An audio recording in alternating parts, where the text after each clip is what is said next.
অৰুণোদয় আঁচনি লৈ অসম চৰকাৰৰ তৰফৰ পৰা এটা অতিকৈ গুৰুত্বপূৰ্ণ জাননী জাৰি কৰিছে অৰুণোদয় আঁচনিৰ হিতাধিকাৰীসকলৰ বাবে। হয়, আপোনালোকে কিন্তু বহুত অৰুণোদয় হিতাধিকাৰী আছে যিসকলে জুন জুলাই মাহৰ টকা লাভ কৰা নাই। এই টকা কিয় লাভ কৰা নাই আৰু আপোনালোকে এই টকাটো লাভ কৰিবলৈ কি হাতত ব্যৱস্থা গ্ৰহণ কৰিব লাগিব সেয়া এই ভিডিঅ'টোৰ জৰিয়তে জানিব পাৰিব বা আপোনালোকে এই জাননীৰ জৰিয়তে কিন্তু জানিব পাৰিব।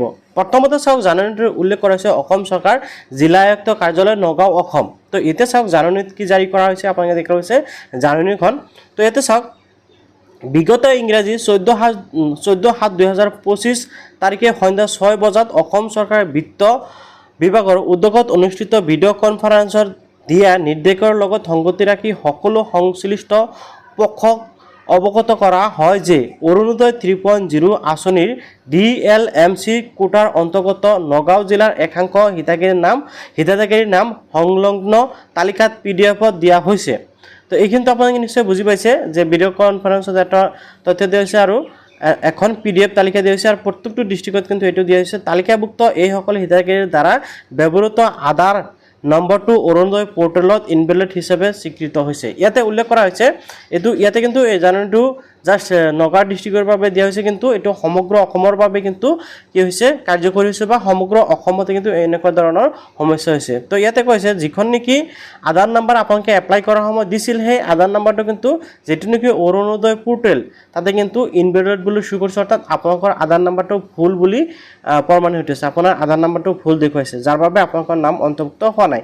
এতিয়া আপোনালোকে কি কৰিব লাগিব চাওক, এই সন্দৰ্ভত জনোৱা হয় যে বিগত ইংৰাজী 14/7/2025 তাৰিখে ভিত্তি কৰি সেই তাৰিখলৈকে প্ৰাপ্ত এনে অমান্য আধাৰ ইনভেলিড আধাৰ ব্যৱহাৰ কৰা হিতাধিকাৰীসকলৰ আধাৰ নম্বৰখিনি শুধৰণি কৰিবলৈ নিৰ্দেশ দিয়া হৈছে। কিন্তু জিলা প্ৰশাসনৰ সৰ্বোচ্চ প্ৰচেষ্টাৰ পিছতো বহু সংখ্যক তেনে হিতাধিকাৰীৰ আধাৰ নম্বৰ শুধৰণি কৰা হোৱা নাই।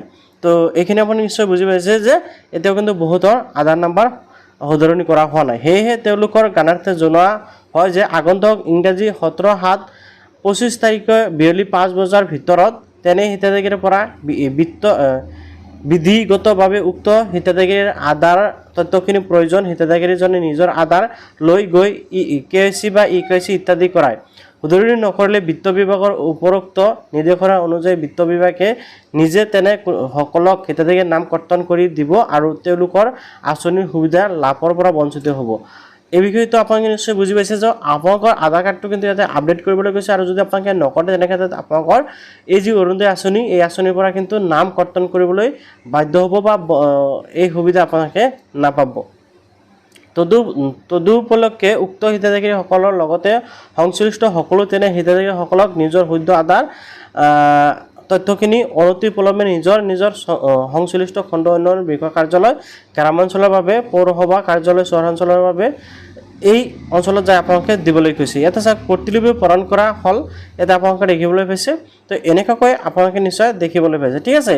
তো এতিয়া কথা হ'ল যে যিসকলে নেকি অৰুণোদয় আঁচনি টকা পোৱা নাই, জুন মাহৰ জুলাই মাহৰ টকা পোৱা নাই, সেইসকলে কিয় টকা পোৱা নাই তাৰ কাৰণটো আপোনালোকে নিশ্চয় বুজি পালে। আৰু টকাটো পাবলৈ হ'লে আপোনালোকে কি ব্যৱস্থা হাতত ল'ব লাগিব সেয়া আপোনালোকে জানিব পাৰিলে। তো ভিডিঅ'টো ভাল পালে নিশ্চয় লাইক কৰিব আৰু চেনেলটো ছাবস্ক্ৰাইব কৰিবলৈ পাহৰি নাযাব। আৰু ভিডিঅ'টো আপোনালোকে কোন ডিষ্ট্ৰিক্টৰ পৰা চাইছে নিশ্চয় কমেণ্টত জনাবলৈ পাহৰি নাযাব।